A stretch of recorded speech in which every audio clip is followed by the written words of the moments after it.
What's up, guys? What's up, minions? Thomas is here, bringing you some Call of Duty Black Ops gameplay. And let me just turn this down one bit. But what I'm actually going to talk about is actually not about the gameplay at all. I just have that in for some, just for you to have something to look at. Using the Gold Commando dual mags, golden camo. Gotta be a boss. Yeah, have everything golden. But anyway, what I want to talk to you about, if you all couldn't tell from the title, I want to talk about each Call of Duty and their fun factors, starting with Call of Duty 4, then working my way up to Call of Duty Black Ops. Let's get this started. Now, Call of Duty 4, on my fun scale, would probably be an 8.5, 8 to an 8.5 on the scale. It was a very good game, very well made. Campaign was lots of fun. It was also challenging too, and I like a challenging campaign. It makes my experiences enjoyable and frustrating at the same time. I can't tell you how many times I've been in the mission No Fighting in the War Room on Veteran, and there'd be the one guy I miss in the corner. I run past to try to get to the next checkpoint, which took about 15 minutes of being cautious. He shoots me in the ass, I die, and then all you hear is controller being smashed in about little tiny pieces. But the multiplayer was really fun. There were a few problems. The M16 was a problem in my opinion. I believe the M16 was an overpowered weapon. Way too accurate, way too strong. And also grenades. Grenades way too strong. You could throw them way too far. Martyrdom was fucking annoying as shit, so was Last Stand. And I also find Frag X3 to be one of the most overpowered perks in Call of Duty in general. Why? You have the grenade's already overpowered in there, and you have 3 to spam. If you've ever been on wet work and I haven't faced this, I faced an entire team of Frag X3ers. They would just toss them up in 3 different locations, 3 different angles. One nade pops, it's like, oh shit, run the other way, and their nade pops, oh shit, run the other way. And then it's like the one pops in the one corner. You either have to run into a wall and face the nade, or go back and face our nades that are exploding. So you were pretty much screwed then. So Call of Duty, in my opinion, 8 to an 8.5. Very good, very well balanced game. Recommended. Call of Duty World at War, or just World at War in short, a 9 to a 9.5. Why does this get a better score in my opinion, do you ask?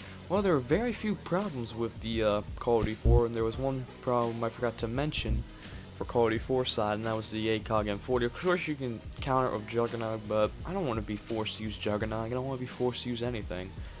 But let's get to World at War. World at War, very well made game. I am a fan of history. There were a few problems with the game. One of them would be hit detection and like a little bit of lag issues. World at War and Treyarch games in general were always known to have not the greatest hit detection or connections ever.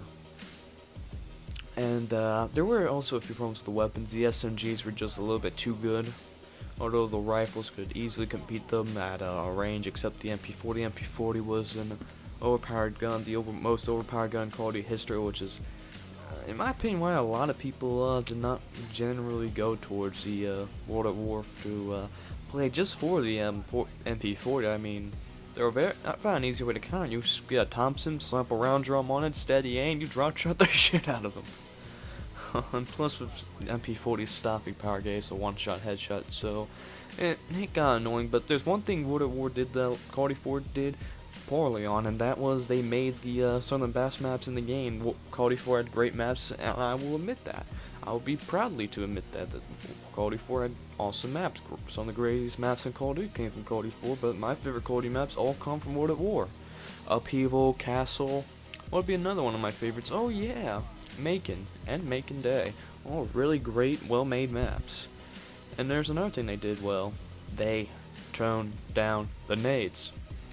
They toned down the nades to where they were powerful, they could get you your quads, but they weren't overpowered. I've been killed by nades in Call of Duty 4 that, would just be out of range completely, and I still get, injured by it and died from it at full health, and it was really annoying. Also, another thing World at War did better than Call of Duty 4, snipers could one-hit Juggernaut a lot better. In Call of Duty 4, the best sniper to do this was either an M40 ACOG, you little bastards of your M40 ACOGs, or an R700. In Call of Duty World at War, pretty much every sniper rifle except maybe the Springfield could pretty much one-shot Juggernaut from upper chest up, and that was a big improvement in my opinion.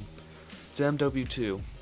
MW2 would probably be sort of like the father of the Call of Duty series, because it really got its attention of all the commercials, all the hype, and it was a good game. I'll admit it was a good game. There's one problem with it that I think every Call of Duty game suffers, and that's the people that play it. If people sort of had the decency to not use these things like, you know, shotgun secondaries, final stand, painkiller, one-man army, noob tubes, all those things, and it would just make it a bunch of bad experience. But MW2 got a 7 on my scale, just because it was a fun game, but too many problems. The guns, people love that game, they said, for just because of how easy the guns to use. I hated that. For the fact was, it doesn't benefit a skillful player. In fact, it helps against a skillful player, because if you know my playstyle, like you see on screen right now, I'm rushing around, I'm trying to get in their spawn, and with these easy mode weapons that have very low recoil, very high damage, except, you know, maybe a few guns that had lots of recoil, like the MP5K, but that's a different story for a different day. But and they would just, you know, just sit up in their little buildings with their scavenger that replenish claymores. That was also a big problem. I hated replenishing claymores and explosives in general. I don't think that should do that. No. I do believe they should replenish, like, say, flamethrowers and master keys, but noob tubes, claymores, C4s, grenades, you can replenish grenades, that's alright. But anything like that, just scavengers should not replenish. Maps are horrible. Few maps I liked in the game. Map pack maps were horrible. Spec Ops was a joke. Kind of challenging Spec Ops, I'll admit, a few missions, but they were just cheese ways to get out of those missions. Campaign, boring as fuck, easy as fuck, so it gets a 7. Now let's move on to the infamous Call of Duty Black Ops, the greatest. Actually, no, not great. It's just the biggest. There's a difference, you know. Call of Duty in history. Now this gets a 6. This gets a 6 on my scale. Why does it get a 6? Because it has the worst lag of every Call of Duty. There's just guns that are still overpowered. In my opinion, FAMAS is still overpowered like a motherfucker. AUG is a little bit too good. Maybe not on the overpowered, but just a little bit too good in general. Let me see, what else would there be? 74U, well, actually not 74U is overpowered, but some rapid fire SMGs, especially MP5 and 74U, are just overpowered in general. Zombies is great though. Zombies is just amazing. It's the reason I keep this game and don't break it at all. Campaign was pretty decent, was really good. I love the campaign in this game. In my opinion, it was the best campaign. Admittedly, it could, like, you know, get a little off task at times. Like, there could be a little bit too much going on at some points, but after playing it a few times, I really enjoyed the campaign. I really did. So that's pretty much it. But I pretty much base these all on multiplayer. I want to base these all on campaign. Call of Duty 4 probably get a 9. World at War, I probably wouldn't judge just because it's based on World War II, and that would probably lead me to do it. But World at War probably get an 8. MW2 gets a 3. And Black Ops gets a 10.5. I love the campaign to death on this game, especially the storyline. But they're like sort of co-op mode. Call of Duty 4 didn't have a co-op mode, so it's out of the way. World at War would probably get a 9.5. MW2 gets a 0. And Black Ops gets a 10. Anyway, guys, hope you all enjoyed it. Anyways, peace out, minions.